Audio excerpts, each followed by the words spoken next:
All right, I have to admit, I thought that was going to be a huge problem. Hold up. There you go.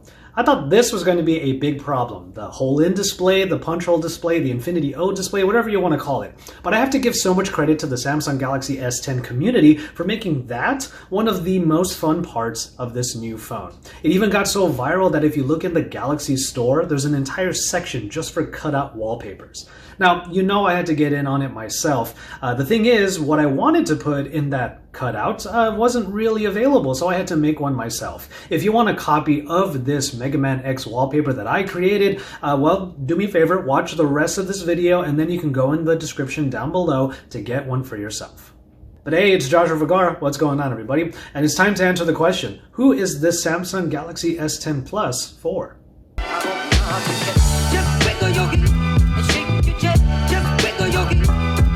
Let's stay on the topic of the cutout wallpapers for a little bit longer because it is just one layer to this phone's potential as a tool for creative people. And I'm not talking about the cameras, well, not yet. Instead, I'm focusing on all of the different options you have to truly make this phone your own. Beyond the core aspects like changing the wallpaper or the icon packs, you can actually set your own image to be the always-on display, and you can set a short video or GIF as your lock screen. This level of customization is something only recent Samsung phones have provided, but many don't fully take advantage of it. I mean, there are always ways of changing the outside look of a phone, but it's just half the story. Speaking of the outside, there is something I have to mention about the Galaxy S10 Plus in particular. It can be a pain to use for average to smaller hands. On top of the size, it seems that the palm rejection in the edges of the Infinity O display is a bit too lax.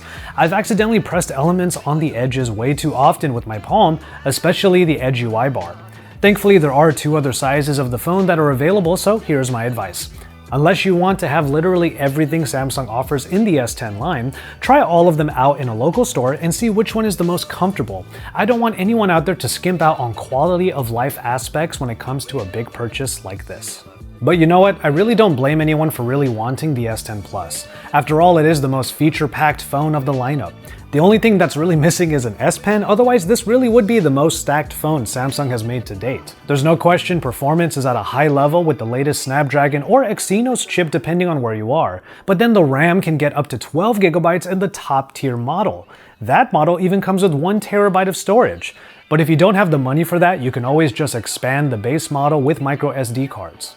As for all of the external features, you do get a headphone jack, dual speakers that sound pretty great, wireless charging, and even reverse wireless charging so you can top up accessories like the Galaxy Buds. Now here we'll also give a nod to the great viewing experience. Despite the little hole in the Infinity O display, there's so little to complain about with the display quality. There's plenty more that the screen offers as well.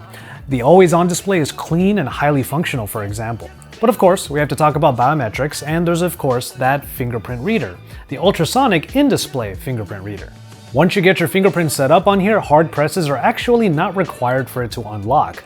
I still think that any of the current rear fingerprint readers are a bit more reliable, but if you really need it to be under the display, this is a top performer.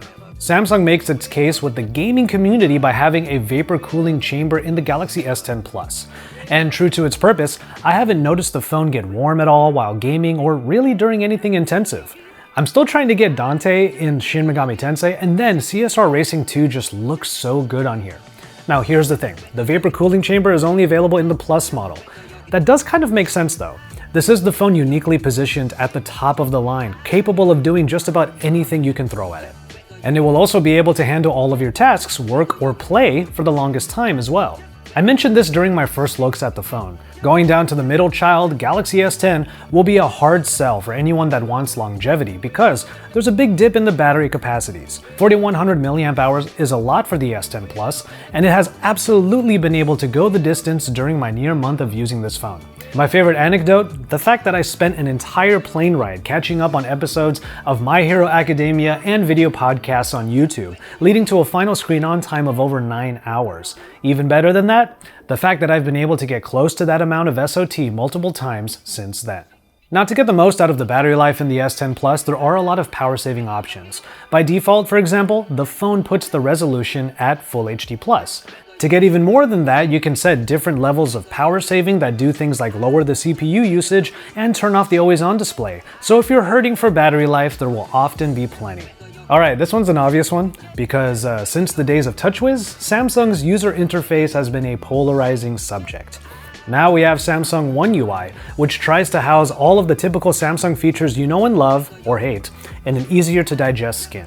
I have to admit, it is easier on the eyes in general, and it is better organized than TouchWiz ever was. But if you weren't a fan before, nothing is going to change here. Not to mention all of the different redundant applications that Samsung has baked in alongside all of the already established Google applications. But Samsung One UI has helped me warm up to a few changes. The Galaxy S10 Plus's version of full screen gestures are basically swipes up that mimic the original 3-button nav bar, and I appreciate that. Using those swipes made me more open to swiping over to the Edge UI, which I now happily use for quick shortcuts and access to the Smart Select panel. Smart Select, by the way, is something Note users have enjoyed for quite a while, and it adds layers to the classic screenshot.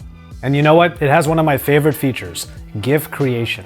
I can't even begin to tell you how many times I can think of a great GIF that I want to use in a tweet or to message a friend, and it doesn't even exist. Now I have a way of making it myself.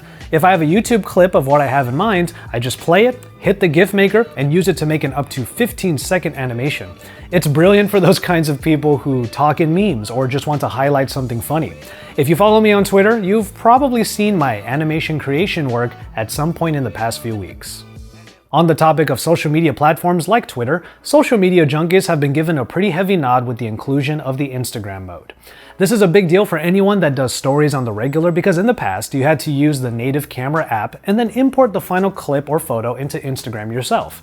Now you can use any of the lenses right off the bat. You can tap the button to capture or hold it to do a video, and it will go straight into the Instagram editor for you to add in graphics, GIFs, or anything else you might want.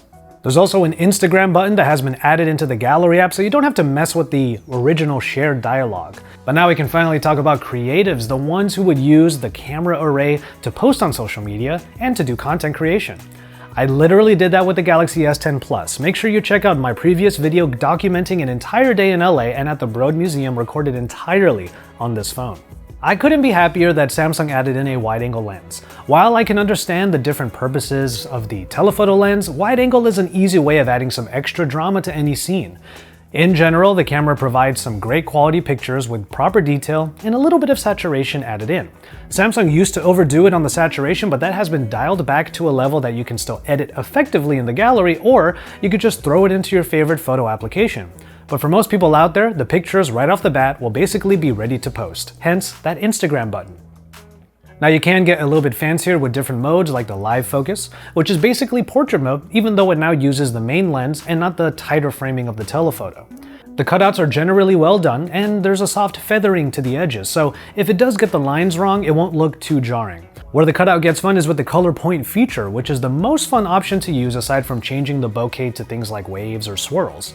All that is blurred is now monochrome, with your subject popping in the front in full color. And in the subject of selfies, they look pretty good too, albeit a little bit softer as front shooters tend to be. But you can make it even softer and then drastically different via the beauty modes, if that's your thing. But front-facing video is my highlight, as it is a great tool for vlogging and IG stories. Selfie video recording gets up to 4K now, and the results look pretty great. As many of you have already mentioned in my LA vlog, the audio is actually more than decent too. Couple that 4K recording with the 4K of the rear shooter and you have a phone that can make some really great video. Just remember to lock your focus. The only thing that's really missing here, aside from manual video controls, is the promised Adobe Premiere Rush that was demoed on stage at Samsung Unpacked. Android in general is still lacking when it comes to video editing experiences, so we'll see if Premiere Rush and the Galaxy S10 Plus manage to break new ground when the software finally releases. Let's take a moment and enjoy this tea. The tea you see in this video is from my sponsor, Traditional Medicinals, and it is called Throat Coat. As a caffeine-free herbal supplement, this tea blend uses soothing slippery elm bark to support the throat and vocal cords to feel their best. Flavors of licorice and marshmallow root make it easy to drink at any time during the day. Throat Coat, along with the extensive catalog of Traditional Medicinals teas, can be found in many local stores like Target if you want to try it out for yourself. You can also check out my Amazon link in the description below. Now, I do bet there are some users that I missed in this video, so please do let me know who those might be in the comment sections down below. One thing I want to mention though, productivity users and media junkies are given examples in my opinion because the specs are high and the screen is enjoyable. But that's actually true for every one of the Galaxy S10 devices. It was surprising to see that Samsung brought out their highest-end model, this one, to just under $1,000. But even more exciting is how the other two models continued the downward trend. You can get the Galaxy S10e, for example, at $649, which is a price that many upper-middle phones come in at in the first place. Samsung is trying to cater to just about every single user with the S10 line. Obviously, this video is based on the Plus model that I have, but if you feel compelled towards any of the other devices, sound off on that as well. Alright, this one was a long one, but I have to say that Samsung has created an enjoyable experience in the S10 Plus that does set the bar for the rest of the year. I don't say that lightly. Putting foldables aside here and focusing just on the phones that the general user might actually buy, the Galaxy S10 essentially puts the rest of 2019's phones on notice. And personally, I'm excited to see how they all respond to Samsung's latest offering. As always, thank you very much for watching, and I hope you enjoyed this review of the Samsung Galaxy S10 Plus, where I asked the question, who is this for? Now, as is the case with videos of this format, you can always get into the comment sections and let me know if there's a user that I missed. But let's also talk about the Galaxy S10 Plus, the S10, and the S10e all together. Tell me which one you would pick, and personally, I'm kind of on the fence right now about buying the S10e. 100,000 subscribers is on the horizon, so please do share my channel with anybody that you feel would benefit from my kind of content. And honestly, I'm just happy to have a community like you here sharing in all of this with me. I'll call it on this one. Thank you so much once again. Look forward to my next video. And until then, I'm just going to remind you to enjoy your tea, everybody.